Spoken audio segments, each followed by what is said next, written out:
제가 이제 어느 집을 신방을 이제 오래전에 갔는데 그 집에 믿지 아니하는 남편이 사업이 너무 잘 되는 거예요. 뭐 집도 반질반질하고 또 뭐 여러 가지가 모든 그냥 보기에도 이렇게 그 기름이 흘렀어요.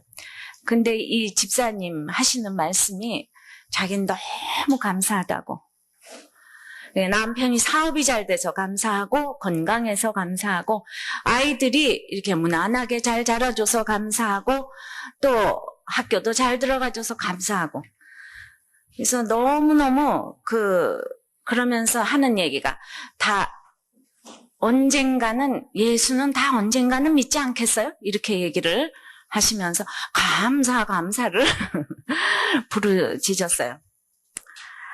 참으로 마음이 무거운 일인데 우리가 축복이라고 부르짖으니까 할 말이 없었어요. 여러분들 예수를 믿는다고 하면서 내 배우자가 내 자녀가 어느 자리에 서 있는지도 모르고 있는 이 부인을 어떻게 생각하세요? 우리 주위엔 하나님 없이 살면서 교만한 사람들이 참 많이 있습니다.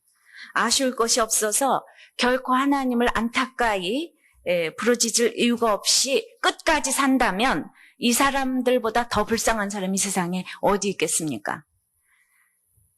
지금의 성공과 형통이 복이 아니라는 사실을 알아야 해요. 하나님께 내어버려둠을 당한 자일 수가 있습니다. 예수 안 믿으면 성공할수록 진노를 쌓아두는 일이라는 것을 알아야 합니다. 예수를 안 믿는 자에게 하나님의 진노를 눈으로 보듯이 말해 줄 수가 있어야 합니다. 그러면은 왜 내어버려 두십니까? 첫째, 하나님의 진리를 거짓 것으로 바꾸기 때문이에요. 25절입니다. 다 같이 읽어보겠습니다. 시작. 저희가 하나님의 진리를 거짓 것으로 바꾸어 피조물을 조물주보다 더 경배하고 섬김이라. 주는 영원히 찬송할 이시로다. 아멘. 그렇게 잘 먹고 잘 사는 것 같고 또 부티가 줄줄 나고 아무런 어려움이 없어 봬도 집을 나가는 애도 없고 들어오는 애도 없고 모두 어머님 아버님 효도하고 이렇게 잘 사는 것 같아도 그 마음속에는 하나님을 경배하지 않는다는 거죠. 주만이 경배의 대상인데 서로가 자신에게 속아서 거짓을 경배한다는 것입니다. 현대의 사람들이 하나님보다 더 숭배하는 우상 가운데 하나는 바로 하나님의 피조물 중에서 가장 우월하다는 인간 우상이에요. 연예인 스타를 비롯해서 스포츠 스타, 정치 스타, 이렇게 제클린 같은 경우는 정치 스타의 연예 스타 다 이렇게 혼합이 되어 있습니다. 왕족 스타, 일일이 말을 할 수 없을 정도로 이들을 향해서 팬클럽이 형성이 되면은 수백, 수천, 수만, 수십만, 수백만에 이르기까지 모두가 그 사람들에 대해서 목말라 합니다. 텔레비전과 신문들은 온통 그 사람들 이야기로 도배를 지금 하고 있다고 해도 과언이 아닙니다. 홍콩 스타 장국영이 우울증과 동성연애로 그렇게 만다린 호텔에서 25층에서 투신을 했어도 그 팬클럽들은 500년 만에 한 번 나오는 사람이라고 합니다. 예수님 돌아가시고 그런 얘기 아무도 안 했는데요. 그리고 또 같이 자살을 합니다. 불륜으로 죽었어도 다이아나의 무덤의 추모 행렬이 지금까지 주르려요. 엊그제도 해외 토픽에 근데 같이 죽은 그 남자가 진짜 사랑하는 남자가 아니고 파키스탄 의사가 따로 있었다. 진짜 사랑하는 사람. 이러고 또 사진이 나왔습니다.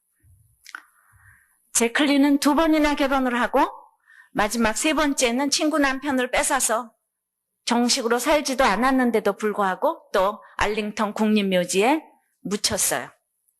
기독교 나라인 미국에서 그런 것들을 이렇게 어떤 사람에게 대해서 매니아가 돼서 이제 빠지기 시작하면 물불을 안 가립니다. 죽어도 계속 뉴스의 인물이에요. 하나님을 섬기지 않는 인간은 피조물을 경배하고 섬기지 않으면 살 수가 없는 존재라는 걸 아셔야 해요. 하나님을 안 섬기면 글쎄 대충 좋겠는데 그렇지가 않습니다. 그뿐만입니까? 골프에 빠집니다. 낚시에 빠집니다. 등산에 빠집니다. 오디오에 빠집니다. 요새는 별하별 매니아가 다 있습니다. 그래서 즐기는 애완용 동물, 개, 하다못해 무슨 이름 동물도 참 여러 가지도 있더라고요. 그냥 이 어깨 위에서 노는 강아지만 있는 줄 알았더니 무슨 물곰도 있고, 예. 단순히 즐기는 수준을 넘어서 모두가 열광을 합니다. 세상은 2000년 전이나 똑같은 이렇게 진노의 대상이에요. 하나님보다 이렇게 거짓 것을 숭배하기 때문에 아무리 말을 해도 안 되기 때문에 하나님은 이제 두 번째는 진리를 떠난 인간을 내버려 두십니다. 언덕 아래로 떨어지는 수레를 붙잡지 않고 내버려 두는 것은 진노예요. 심판이에요. 그저 내려가는 거 가만 두고 보실 수밖에 없는 거. 어떻게 내어버려 두시나요? 오늘 그 세 가지로 내어버려 두는 것을 말씀하고 있어요.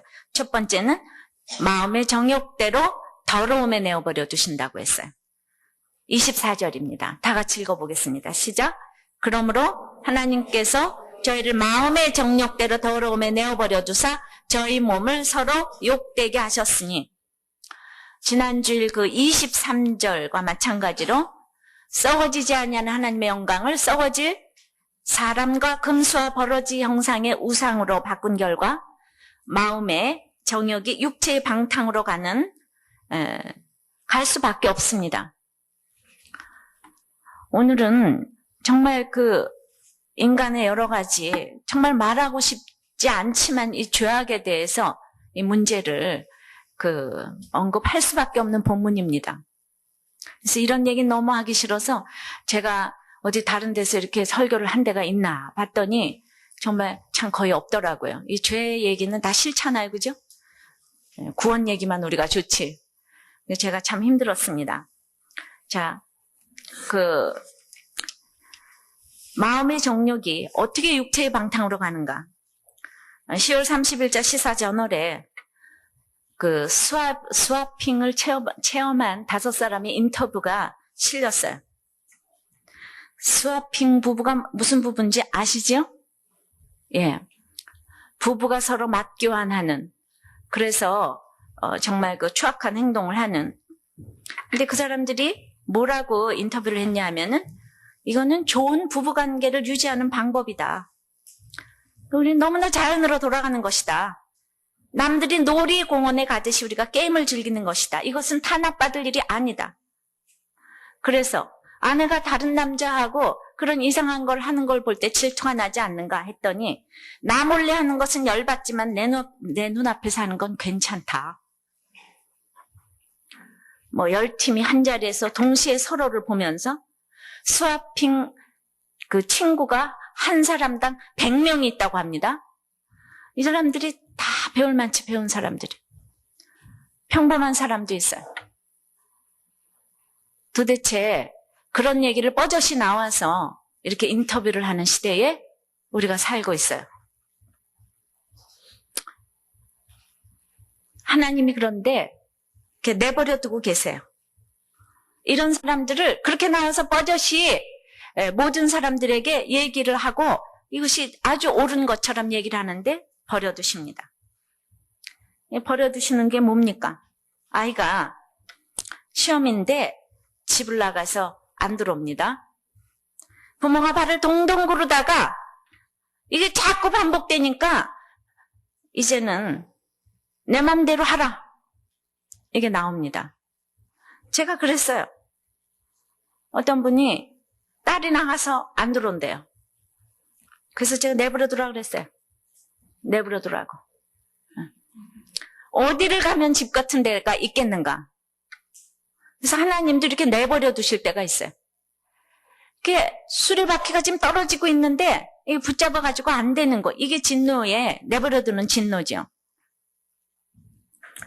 이게 참 무서운 말이에요. 이제 상관 안 하겠다는 얘기 아닙니까? 잘못을 하면 때려야 사랑인데 가만두는 거는 이제 부모로서 너한테 대해서 뭐 두 손 두 발 다 들었다 이거 아닙니까? 내 자식이 아니다. 근데 욕심대로 하고 싶은 대로 내버려 두는 것이 사실은 뭐 자녀에게 자유를 주는 겁니까? 여러분들 자녀들에게, 여기 자녀들도 있어요 지금. 하고 싶은 거 뭐냐고 물어보면 공부요 할 사람 한번 손 들어봐요. 시험이요, 시험 보는 거 제일 하고 싶어요 하는 사람 손 들어봐요. 그냥 아무도 공부가 싫어요. 시험이 싫어요. 근데 이제 지금 부모는 지금 하라고 그러잖아요. 왜냐하면 이거 나중에 써야지 될 일이 있으니까, 내가 죽은 다음에 또 나중에 써야 될 일이니까 하라 그래요. 짧게는 고3이 되면 그때 후회를 해요. 더 나가서는 회사에 들어가서 써먹을 때 가서 후회를 합니다. 그런데 나중에 써먹을 걸 지금 미리 가르치려니까 부모가 죽을 노릇이에요. 저 나중에 이거 참 써먹을 건데. 마찬가지예요. 우리도 왜 믿음을 가져야 되는지, 하나님이 저 나중에 써먹을 건데. 근데 우리가 큐티도 하기 싫어하고 기도도 하기 싫어하고 나중에 써먹을 건데 이 시험을 통과하기를 다 싫어해요. 똑같은 사건이 일어나도 준비된 사람은 너무나도 잘 해결을 하는 거를 이번 주간도 우리가 아주 눈으로 여실히 보면서, 역시 큐티를 한 사람은 심판이 아니고 구원이구나, 이걸 저희들이 들었습니다. 이것이 그래서 하기 싫어서 큐티도 하기 싫고 교회도 오기 싫고 내버려 두면은 결국은 이제 다 멸망으로 빠지지 않습니까? 다윗이 말년에 인구조사를 해서 하나님한테 혼났어요. 다윗은 나는 지진과 온역과 이러한 정말 그 지진과 온역과 뭐죠? 예. 예? 중에서 뭐를 택하겠냐 했더니 자기는 하나님께서 화나셨으면 난 주의 손에 빠지리이다. 나는 형벌을 받겠다. 자, 온역을 택했어요. 이렇게 여러분들 본인이, 우리 자녀들이 본인이 이렇게 시험에 내가 빠지겠다 이러면 얼마나 좋겠어요. 그렇지만은 안 그러죠. 근데 공부하기 싫어한다고 이럴 때 공부 안 시키는 부모가, 이건 직무유기죠. 근데 아무리 시키려고 해도 안 들으면 할 수 없이 내버려 둘 수밖에 없어요. 전 우리들 교회에 이 중고등부 청년부들이 그렇게 부모가 내어버려 두는 자들이 되지 않기를 바라요. 저녁대로 내어버려 두는 것은 저희 몸을 서로 욕되게 하셨기에 이 타락하여서 모욕된 상태가 계속 유지됨을 보여주는 거예요. 하나님의 형상을 부여받은 인간으로서의 이 존엄성을 잃어버리는 것입니다. 그래서 그 26절 상반절입니다. 상반절만 읽겠어요. 시작. 이를 인하여 하나님께서 저희를 부끄러운 욕심에 내어버려 두셨으니, 예, 거기까지요. 이제 도스토옙스키는 만약 하나님이 존재하지 않는다고 확신한다면 사람들은 못할 일이 없다고 그랬어요. 거기에다 더 나아가서 자신이 신이라고 생각을 한다면 자기 만족을 위해서 못할 짓이 없다고 했어요. 특별히 오늘 읽은 본문에서 21가지 죄악을 뒤에다 놓고 앞에다가 이 성범죄를 따로 지금 언급을 했어요. 그러니까 언제나 범죄에는 이 성적인 범죄가 창세기부터 계시록까지 베이스에 딱 깔려 있습니다. 그러나 이 성적 범죄, 사회적 범죄를 따로 구별을 했는데 단순히 성적 범죄를 하나의 죄로만 언급하고 있는 것을 넘어서 오늘 그 순리를 영리로 바꿨다고 뒷부분에 돼 있죠. 그죠? 순리를 영리로 바꿨다고 그랬어요. 물론 이거 동성애를 지금 얘기합니다. 모든 사회적 영리 현상의 대표로 이 성적 영리 현상을 언급하고 있어요. 그러니까 모든 사회적으로 이 거꾸로 가는 현상은 하나님을 피조물보다 더 경배하는 데서 오는 결과라는 것입니다. 그러니까 어떤 좋은 개혁을 하고자 해도 사회적으로 지금 범죄가 끊어지지 않고 있는 것은, 네, 어떤 대통령이 나서면 사회적으로 범죄가 끊어집니까? 인간으로는 길이 없다는 것을 알아야 합니다. 하나님만이 정상적으로 살 수 있게 하셨어요. 결혼도 자녀 교육도 사회생활도 하나님 안에서만 정상적이 된다는 말입니다. 근데 하나님을 안 믿는데 지금 너무 감사하다고요? 너무 축복이라고요? 근데 왜 성범죄를 대표적으로 다루었을까요? 성은 하나님이 주신 선물로 이 부부간에 누릴 때 지극히 아름답고 순리적인 것이에요. 근데 인간의 연약함을 아시고 남남이 만난 이 결혼에서 종족을 보존해야 되고 거룩을 이루어가야 되는데 너무나도 힘든 일이 많기 때문에 이 사랑하고 기쁨을 나누라고. 자녀는 이런 성을 안 줘도 그저 본능적으로 자녀는 사랑하게 돼 있어요. 근데 남남이 만나서 이 자녀를 키워가야 되기 때문에 피도 하나도 안 섞인 이 부부가 만나서 가장 영적인 자녀를 만들어내야 되는 이 거룩한 직무에 참여를 해야지 되기 위한 가장 도구가 성이란 말입니다. 사실 가장 아름다운 것이에요. 그런데 이 죄인인 인간이 영적 기업을 만들지 아니하고 이 거룩을 이루라고 주신 성을 악용을 한단 말입니다. 그래서 사단은 이 부부간에 주신 가장 아름다운 선물인 성을 가장 집중적으로 파고 들어옵니다. 한마디로 가장 아름다운 것을 가장 더럽고 부끄럽게 만드는 것이 사단이에요. 그 결과 지금 성적인 타락이 난무하는 시대에 살고 있어요. 혼전 동거에서부터 간통에 강간의 혼음에 변태 성욕에 아까 말했듯이 그런 스와핑에다가 참으로 부끄러운 욕심에 내어 버려두었다고 할 수 있습니다. 그리고 성적 타락의 극친 이렇게 그 동성애로 치닫게 된다는 겁니다. 그래서 아까 첫 번째는 마음에 정욕대로 내어버려 두었다고 했는데 지금은 이제 부끄러운 그 욕심에 내어버려 두었다고 26절, 27절을 저희들이 읽어보겠습니다. 다시 한번 읽습니다. 시작. 이를 인하여 하나님께서 저희를 부끄러운 욕심에 내어버려 두셨으니 곧 저희 여인들도 순리대로 쓸 것을 바꾸어 영리로 쓰며 이와 같이 남자들도 순리대로 여인 쓰기를 버리고 서로 향하여 음욕이 불릴 듯하며 남자가 남자로 더불어 부끄러운 일을 행하여 저희의 그릇됨에 상당한 보응을 그 자신에게 받았느니라. 예, 이 동성애에 대해서요, 2000년 전에 제가 막 2절에 걸쳐서 이렇게 언급을 했어요. 참 놀라운 것은 로마 황제 15명 중에서 14명이 동성애자였다고 합니다. 로마의 철학자들이 황제를 신으로 만드는 작업을 했는데 그래서 그 철학자 지식인들 중에 동성애자가 아주 많았다고 합니다. 황제로부터 노예에 이르기까지 위에 황제부터 배운 사람이 다 하기 때문에 밑에 사람들까지 유행병처럼 번졌다고 해요. 이 동성애자들의 주장에 일면은 그 19세기 후반 동성애 재판으로 전 유럽을 떠들썩하게 했던 그 오스카 와일드의 법정 진술을 통해서 이 엘리트인 사람이 한 말을 우리가 들어보기로 하겠어요. 나는 나이 많은 남자가 그보다 젊은 남자에게 갖는 위대한 사랑.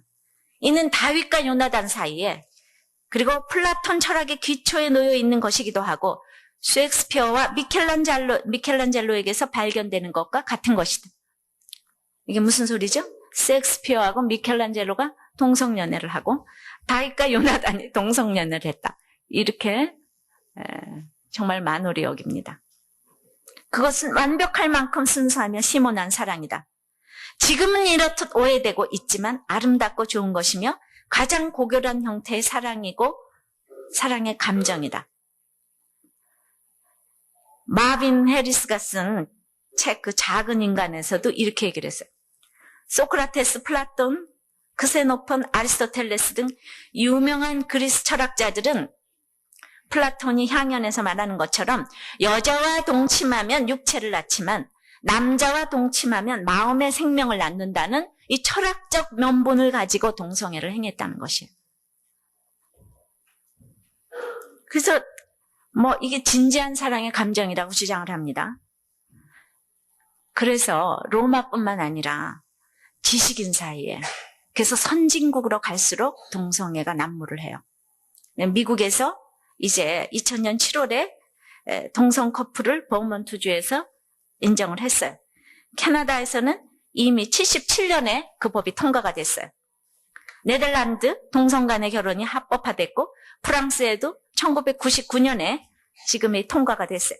독일의 녹색당이 합법화하는 법안을 추진하고 유럽연합 역시 4월 동성애 부부에게 보통부부와 똑같은 권리를 부여하는 15개 회원국에 촉구하는 결의안을 택했어요. 너무 놀랍지 않아요? 이 다 영리로 가고 있어요. 순리로 가는 것이 아니라. 그런데 동성애는 분명히 하나님을 반역하는 행위입니다. 이 동성애 소돔이라는 것이 창세기 19장 1절에 보면은 롯이 소돔성에 앉았다가 왜 자기 집에 사람들이 와서 천사가 왔는데 롯에게 이 저녁에 내게 온 사람이 어디냐 이끌어내라 우리가 그를 상관하리라. 이 상관이 히브리 소돔이의 원뜻입니다. 오늘의 동성애를 가르치는 거예요. 이것이 완전히 도덕적 문란에 있음을 보여주는데 하나님께서 남자 여자 짝지워서 살라고 했는데 인간이 얼마나 교만한지 난 남자를 여자로 만들 수 있다. 여자를 남자로 만들 수 있다. 한마디로 하나님보다 낫다는 거예요. 그것은 오늘 본문 말씀에 있듯이 그릇됐다 그랬잖아요. 이것은 그릇됐다. 순리를 영리로 바꾸는 것은 그릇됐다. 그릇 때문에 상당한 보응을 받는 것은 당연해요. 그래서 사실은 건전한 사회라면 동성연애자들이 따돌림을 당할 수밖에 없는 거예요. 그거 당연한 것입니다. 실제로 역사학자 타키투스는 로마 황제의 최대 고민이 성병 처리였다고 합니다. 그것이 지금은 뭔가요? 후천성 면역 결핍증인 에이즈라고 할 수 있죠. 이거는 동성애의 천벌을 말하는 거죠. 근데 미국에서 10대가 성병을 옮기는 속도는 13초에 1명꼴이라고. 고등학교에서 100명당 1명이 에이즈 바이러스에 감염돼 있는데 지금은 훨씬 지금 더한 숫자로 증가되고 있어요. 장국영이 동성연애 17년을 하고 동거하고 삼각관계에서 우울증으로 자살을 해도 우리는 그런 사람을 너무나 너그럽게 보아주기 때문에 그 값비싼 대가를 전 세계가 치르고 있다는 걸 아셔야 합니다. 이제 10명당 1명은 또 2명은 3명은 에이즈로 죽게 된다고 하지요. 레위기 18장 23절과 20장 13절은 동성애를 한 자를 반드시 죽일지니 그 피가 자기에게로 돌아가리라 말씀하고 있어요. 바울은 고린도전서 6장 9절에 이 동성연애가 하나님 나라를 결코 유업으로 받을 수 없다고 말씀해서 그렇게 하고 있어요. 우리는 이것이 너무나 실제적인 문제이기 때문에 우리가 맨날 고난만 부르짖는데 무엇이 고난인가? 이런 실제적인 고난에 여러분들이 많이 봉착해 있으리라 생각이 됩니다. 서로 그릇된 관계를 지금 하고 있다던가 여기서 자기 자신을 쳐다보기를 바라요. 자, 육신의 정욕대로, 부끄러운 욕심대로, 세 번째는 상실한 마음대로 버려주십니다. 상실한 마음은 실성한 마음이에요. 동정이 규격에 맞지 않아 못 쓰게 된 것인데 이 못 쓰게 된 마음 한마디로 이걸 뭐라 그러죠? 미쳤어요. 이게 실성한 마음. 사람이요 돌면 얼마나 힘이 센지 아세요? 그래서 돌아가지고 나타난 결과가 지금 21가지 죄악이에요. 상실한 마음 곧 뭐지요? 시작 곧 모든 불의, 추악, 탐욕, 악의가 가득한 자, 시기, 살인, 분쟁, 사기, 악독이 가득한 자. 거기까지요. 가득하다 그랬잖아요. 불의와 추악과 탐욕과 악의가 가득하다 그랬어요. 시기와 살인과 분쟁과 사기와 악독이 가득하다 그랬어요. 그래서 이 가득한 죄 짓느라고 하나님께 드려야 될 마음을 온통 빼앗기는 걸 지금 말합니다. 불의는 날마다 뭐해? 하나님 틀렸다고 그래요. 하나님 틀렸어. 자기가 옳아요. 추악은 다른 사람 해롭게 하는 거예요. 얼마나 그 스와핑하는 사람들이 추악한 일을 하면서 미화시키면서 그걸 멋있는 것이라고 보면서 다른 사람들을 좀 해롭게 하고 있어요. 그걸 전염병처럼 번져가게 하자. 탐욕은 필요 이상의 욕망이에요. 악인 악한 마음이에요. 또 시기하면 미움이 오고 미움이 오면 살인이 와요. 연결됩니다. 사기는 하나님 없이 간교하다는 뜻이고 원래 낚시의 미끼를 뜻해요.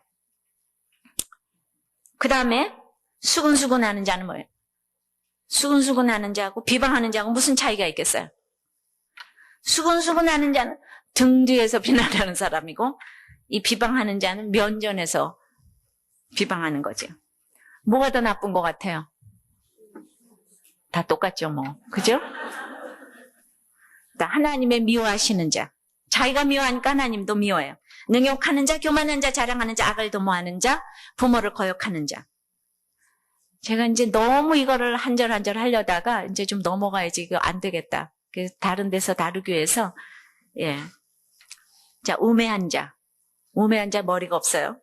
배악한 자. 지조가 없어요. 무정한 자. 사랑이 없어요. 무자비한 자. 인정이 없어요.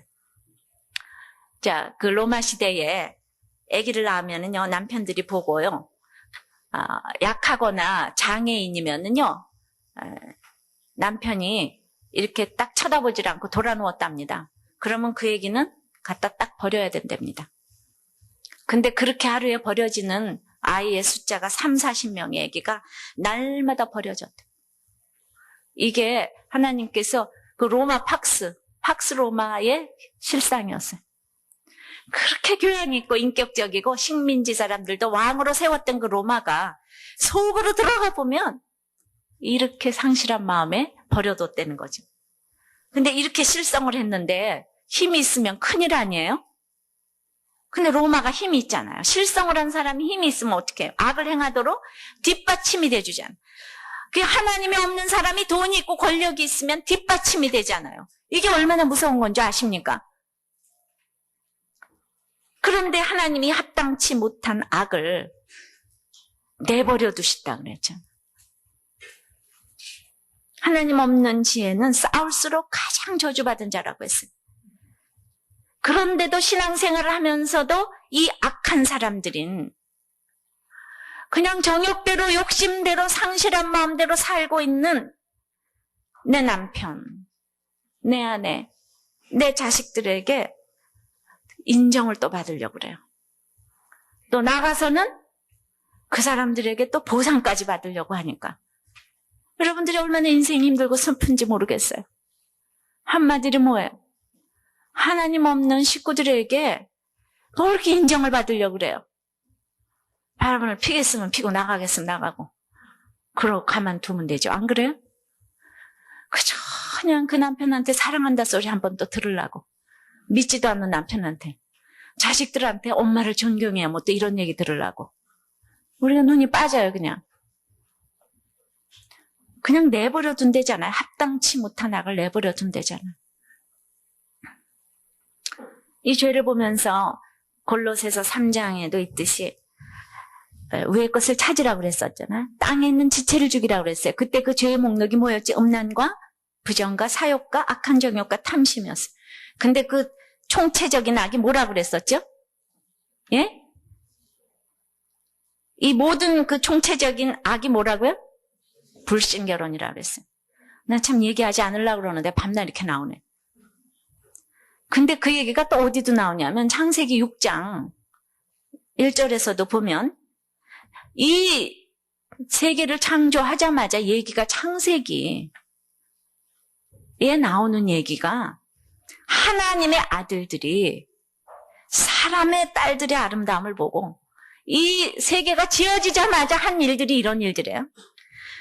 하나님의 아들들이, 그러니까 지금 이거 남자 여자 구별 없습니다. 우리 전부 하나님의 자녀니까. 하나님의 아들들이 사람의 딸들의 아름다움을 보고 자기들의 좋아하는 모든 자로 아내를 삼았다고 했어요. 근데 여호와께서 가라사대 그래서 나의 신이 영원히 사람과 함께 하지 아니하리니 그렇게 분명히 경고를 하셨는데도 그 후에도 창세기 6장 가서 읽어보세요. 하나님의 아들들이 사람의 딸들을 취하여 자식을 낳았으니 그들이 용사라 그랬어요. 그래서 믿지도 않는 사람하고 결혼을 했는데 용사 같은 아들을 낳았어요. 고대의 유명한 사람들이었더라. 이어서 나오는 구절이 여호와께서 사람의 죄악이 세상에 관영함과 그 마음의 생각의 모든 계획이 항상 악할 뿐임을 보시고 땅 위에 사람 지으셨음을 한탄하셨는데 8장 21절에는 사람이 악하되 어려서부터 악하도다. 이게 100% 죄인인 것이 여기서 나옵니다. 아무리 불신결혼을 하지 말라 그래도 이거는 그냥 악으로 치닫는 인간의 본성이라는 것. 결국은 이 노아 홍수, 창세기 6장 노아 얘기잖아요. 물로 세상을 심판하는 노아 홍수 기사가 있는 창세기에서도 심판의 가장 큰 이유가 되는 죄악이 불신결혼이라는 것이에요. 하나님 앞에서 경건한 가정을 이루어 복받는 것은 관심이 없고 결혼 조건의 신앙이 첫째가 아니고 그저 눈에 보기 좋은 것이 첫째입니다. 용사와 결혼하기 위해서 어떻게 하든지 인류학교를 보내야 하고 이것이 인생의 목적이에요. 그리고 눈에 보기에 좋은 대로 살아야 되고 그저 만났으면 그것이 또 사랑인 줄 착각하고 그러니까 용사한테 결혼을 시켜야 되니까 성형수술을 해서 이제 다들 결혼을 이제 시킵니다. 좋은 사람한테 시집을 보내야 하니까. 해야지 유산하는 사람이 어딨어. 그랬다가 막상 자기 라이벌로 등장을 하게 되면 저거 다 뜯어고친 얼굴이야. 이렇게 되는 거죠. 그러니까 서로가 욕을 하는 거예요. 이게 있잖아. 이해타산이 없는 사람들은 절대로 남을 욕을 안 합니다. 이해타산이 딱 있으면 이제 서로가 헐뜯는 거예요. 그래서 32절에도 보면 서로가 사형에 해당한다는 것을 알면서도 다 서로가 그 일을 하도록 돕는다고 그랬죠. 어떤 약혼자가 있는 자매가 병원에 가서 치료를 받다가 의사가 그냥 이 자매가 단순히 예쁘다는 것 때문에 약혼자고 뭐고 없이 구애를 했어요. 이렇게 좋은 조건의 남자가 그냥 여자가 예쁘면 그냥 침을 흘리고 달겨드니 어떻게 여자들이 수술을 안 하겠어요? 할 수 없이 이마도 땡기고 고수술도 하고 쌍꺼풀 수술도 해서 천국에 가면 하나님이 얘 너 누구냐? 내가 잘 모르겠다. 그럴 확률이 지금 많아요.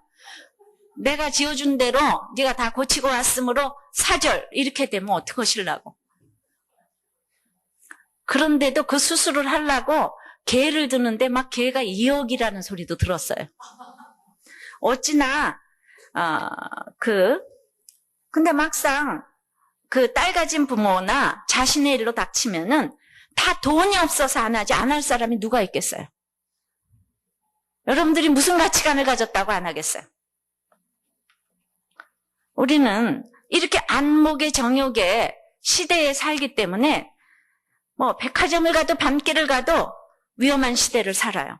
엊그저께 또 뉴스에는 또 목사가 또 여자를 죽였대요. 몇 년 동안에 살인범이 목사래요. 믿을 사람 아무도 없어요. 이제 여자니까 아주 다행이에요. 목사가.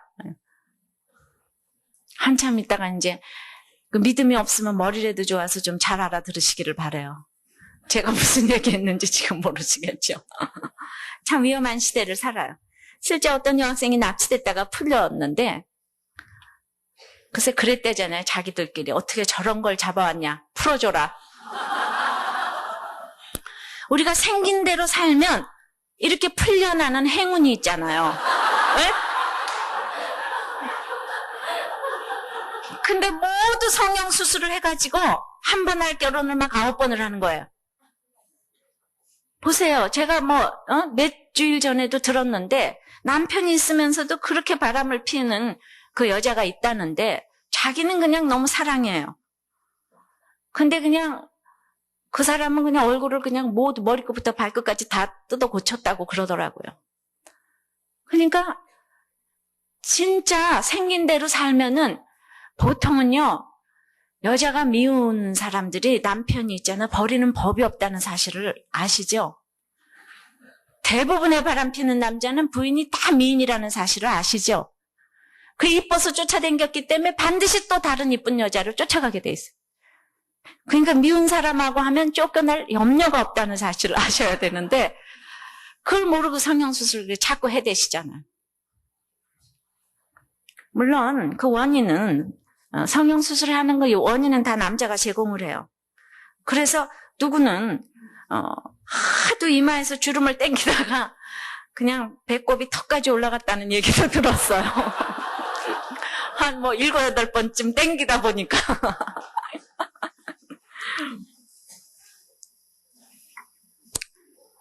결국 이렇게 하나님께서 내어버려 두고 계셔요. 자기 욕심대로 행하도록.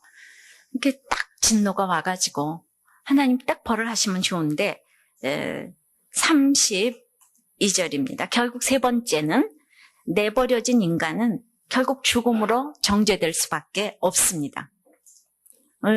제가 아까 뭐라 그랬죠? 첫 번째는 우리가 하나님의 진리를 거짓 것으로 바꾸니까 내어버려 두신다고 그랬어요. 그런데 하나님께서 이 두 번째는 진리를 떠난 인간을 내버려 두신다고 그랬어요. 세 번째는 이 내버려진 인간은 결국 죽음으로 정죄될 수밖에 없다고 그랬어요. 32절입니다. 다 같이 읽겠습니다. 시작. 저희가 이 같은 일을 행하는 자는 사형에 해당한다고 하나님의 정하심을 알고도 자기들만 행할 뿐만 아니라 또한 그 일을 행하는 자를 옳다 하느니라. 그러죠? 예. 서로가 옳다 그러고 서로가 정죄합니다. 하나님을 마음에 두지 않는 자에게는 이미 사형이 선고됐어요. 꽃이, 뿌리가 뽑힌 꽃이 아무리 예쁜 모습으로 화병에 꽂혀 있어도 그 꽃은 이미 죽은 꽃이에요. 지금 이제 완전히 정말 타임 어카운트에 들어갔어요. 이제 24시 3분 전, 2분 전 하나님이 그 마음이 없는 자는 이미 죽은 자예요. 하나님이 내버려 두시는 한 악이 근절되지 않습니다. 상실한 마음대로 내어버림을 당한 자는 믿는 자를 핍박해요. 집안 식구들 가운데서도 심판받아야 할 만큼 죄가 크기 전에 하나님이 제동을 거시면 좋을 텐데 복음이 이해되기 위해서 환난을 주시면 너무나 그것이 축복인데 불쌍하게도 하나님께 잊혀진 자가 되었어요. 전 이 세상에 가장 불쌍한 사람이 사랑 못 받는 자도 아니요, 미워하는 자도 아니요, 못된 자도 아니요, 살인한 자도 아니요, 바로 이 하나님께 잊혀진 자라는 것입니다. 여러분들은 이 21가지 죄악에서 몇 가지나 해당된다고 생각하세요? 이 21가지 죄악에서 나는 몇 가지나 여기서 요거는 내 죄악이고 이거는 내 죄악이 아니고 이렇게 생각이 되세요? 여러분들이 그래 그 몇 개는 나도 그 죄악이 있지만은 다른 거는 나는 그렇게 21가지까지는 죄악이 아니야 이렇게 생각하시겠죠? 그죠? 여러분들이 그렇게 지금 얼굴이 보기만 해도 너무나 다 교양 있게 생기셨는데 어떻게 그 21가지 죄악을 여러분들이 다 몸에 짊어지고 계시겠어요? 여러분들은 절대로 수근수근하지 않을 거예요. 그죠? 어떻게 면전에서 또 욕을 하겠어요? 교만도 안 해요. 자랑도 안 해요. 그죠? 악을 도모하지도 않아요. 이 21가지 죄를 다 가지고 있는 사람도 사형에 해당하겠지만은 한 가지 수근수근하는 죄만 지어도 똑같이 사형에 해당한다는 사실을 아십니까? 그러니 이 사형에 해당하는 죄에서 벗어날 자가 누구이겠습니까? 그러나 그 25절에 마지막에 주는 영원히 찬송할 이시로다 하고 내어버려 두는 가운데서도 한 줄기 빛을 보여주셨습니다. 우리는 이 하나님이 아니면, 이 예수 그리스도의 은혜가 아니면 이 죄의 문제를 해결할 도리가 없습니다. C.S. 루이스가 요즘에 새로 낸 책 천국과 지옥의 이혼이라는 이 판타지 소설에서 이런 얘기를 했어요. 지옥에 있는 모든 고독과 분노, 증오, 질시와 참을 수 없는 갈망을 다 하나의 경험에 뭉쳐 저울에 올려놓는다고 해도, 잘 들으세요, 천국에서 가장 작은 존재가 느끼는 찰나의 기쁨에도 미치지 못하고, 선이 선에 충실한 데 비해서 악은 악에도 충실할 수가 없다. 이해되세요?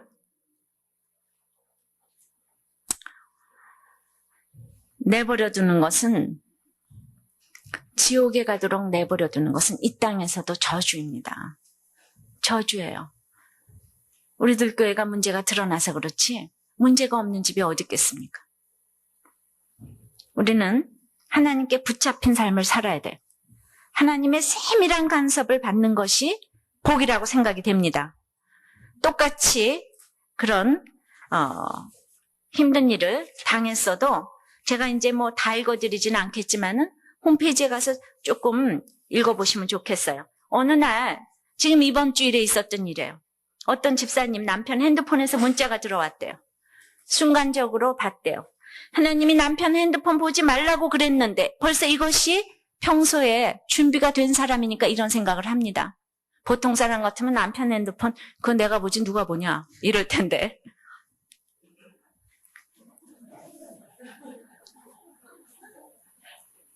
근데 청천벽력같이 핸드폰에 이런 글자가 써져 있어요. 내 영혼의 반쪽 당신을 사랑합니다. 목숨을 내놓을 만큼 사랑하는 게 진짜 사랑이라고 하셨죠. 그렇게 사랑합니다. 당신에 속한 모든 것을 사랑합니다. 나를 떠나지 않을 거죠? 떠나지 말아 주세요. 많이 피곤하시죠? 나중에 통화해요. 이런 게 떠서 여러분들은 어떻게 하시겠어요? 예? 네, 그날 시편 119편 말씀이 있어서 자기가 맨 처음에는 너무나 덜덜덜덜 떨려서 정신이 아득했지만은 이분이 그렇게 했어요. 나중에 나는 잠시 이렇게 지옥을 경험하고 끝인데 영원히 지옥에 빠질 저 남편은 어떡하나. 예수도 믿지 아니하고 그 남편을 위해서 기도하는 걸로 끝마쳤어요. 또 날마다 하나님 말씀으로 인도함 받아가는 걸 보면서 제가 이 세상에 가장 기쁜 건 이런 거예요. 또 어제는 어떤 글을 띄웠는가 하면은 결국은 이 남편이 이렇게 된 것은 모든 것이 내 탓이다. 나도 남편하고 예수 안 믿어서 이렇게 통하지 않는데 남편도 얼마나 나하고 통하지가 않을 것인가. 죄인이 죄 짓는 건 너무나 당연하고 자연스러운 거 아닌가. 내가 상상했던 걸 남편은 현실로 사랑하는지도 모르겠다. 내가 남편보다 나은 게 하나도 없다. 결혼 전 예수님에 대해 전혀 모를 때 남편을 만나서 걔가 자기가 걔인 줄 모르듯이 완전 눈이 뒤집혀서 서로의 눈 속으로 빨려 들어갈 듯이 바라보며 떨어질 줄 모르고 붙어 다녔다. 그런 남편이 이렇게 그런다는 거예요. 그래서 왜 남편이 이렇게 됐는가를 깨달으면서 구체적인 죄를 뭘 회개를 했는가 하면 나는 내 남편과 결혼을 했어도 목사님이 날마다 그렇게 순결을 지키지 아니하면 결혼하고 나서 도무지 권위가 없다. 밟히게 돼 있다. 같이 결혼할 사람이라도 반드시 그걸 끝까지 지키는 사람이 대접을 받게 돼 있다. 근데 결국은 내가 이렇게 결혼하고 첫날 밤이 진짜 첫날 밤이 아니었기 때문에 내가 이런 사건을 통하여서 노예 근성이 뭔지도 알고 내가 얼마나 음란하다는 것도 알게 되고 결국은 주의 판단을 의로우셔서 주께서 나를 괴롭게 하심이 얼마나 성실함으로 말미암음인가를 깨달았다고. 이게 있잖아요. 일주일 만에 일어난 일인데 이렇게 있잖아요. 이렇게 사건이 해석이 탁탁탁탁 될 수가 있겠습니까? 그러니까 모두가 죄에 빠져서 이루고 있는데 옆에서 누군가가 중심 잡고 그리스도께로 인도하도록 하는 사람이 집안에 한 사람만 있으면 이미 이 집은 구원이 이루어진 걸 믿습니다. 너무 감사한 거예요. 이 사람이 믿지도 않는 남편이 그 여자 정리하고 돌아온다고 너무 감사하겠어요? 너무 감사하겠어요. 이만큼 지금 하나님을 사랑하는데. 그 이미 종류가 달라지는 거예요. 사랑의 종류가. 남편이 돌아오는 게 이 세상에 다가 아니에요. 예수 믿는 게 다죠. 그러니까 이런 사건을 주셔서 어떻게 해결하는가를 그 남편이 보겠죠. 예수 믿는 사람이 어떻게 해결하는가. 이것이 예수 그리스도에게로 빠지는 겁니다. 이것이 참으로 하나님의 세밀한 간섭을 받는 것입니다. 어떤 일이 있어도 이렇게 말씀으로 살아나는 여러분이 되시기를 바랍니다. 말씀을 맺으면서 여러분들에게 기도 제목을 드리겠어요.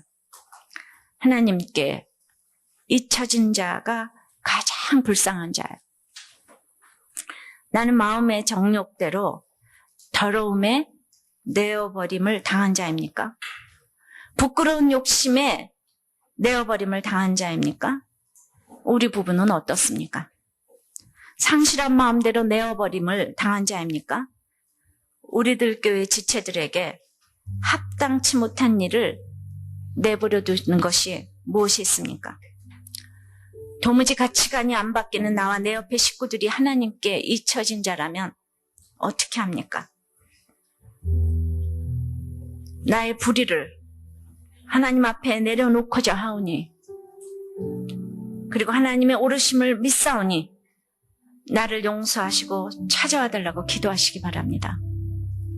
그래서 오늘 나를 위해서 나의 21가지 죄악 말고도 그러한 순리를 영리로 바꿔 쓰는 여러 가지 지금 거꾸로 인생, 제대로 먹지도 않고 자지도 않고 기본기에 충실하지 못한 순리를 영리로 바꾸는 이 모든 생활 습관들, 그런 걸 놓고 기도를 하시기 바라고, 내 식구들 위해서 기도하기를 바라고, 내가 고난이 있는 것이 얼마나 도리어 축복인가, 하나님께 내어버려 둠을 당한 자가 정말 되지 않기를 바란다. 그걸 위해서 기도하시기를 바랍니다. 다 같이 기도하시겠습니다. 주님, 입에도 담기 힘든 21가지 죄가 그대로 아라리 저를 정죄하고 저에게 있음을 고백합니다. 21가지 아니라 한 가지만 있어도 사항을 당할 수밖에 없는데, 주님, 어떤 부분은 깨달으라고 끊임없이 사건을 주시지만 어떤 부분은 가만히 내버려 두기 때문에 내가 잘난 줄 알고 있는 것 많이 있습니다. 주님, 피조물을 조물주보다 더 경배하고, 그래서 우리는 사람을 좋아하고 열광하고 아버지 하나님보다 더 좋아하는 것들이 아직도 많이 있음을 주여 불쌍히 여겨 주시옵소서. 주님, 하나님께서는 그렇게 하나님의 아들들이, 사람의 딸들의 아름다움을 취하지 말라고 했는데 우리 가운데 용사를 좋아하고 유명한 것을 좋아하기 때문에 주님, 그런 말들이 틀리지가 않습니다. 나와 우리 가정과 교회가 참으로 하나님의 경건함으로 말미암아 아버지 하나님 이 땅에 하나님을 증거할 수 있는 그 인생의 목적이 되어야 될 터인데, 주님, 창세기 1장부터 우리는 그렇게 결코 하나님의 신이 함께하지 않는다고 하는 말을 우리들은 아버지 하나님 만홀히 여깁니다. 그래서 하나님께서 나를 마음의 정욕대로 내어버려 두십니다. 부끄러운 욕심대로 내어버려 두십니다. 상실한 마음대로 내어버려 두십니다. 주님, 불쌍히 여겨 주시옵소서.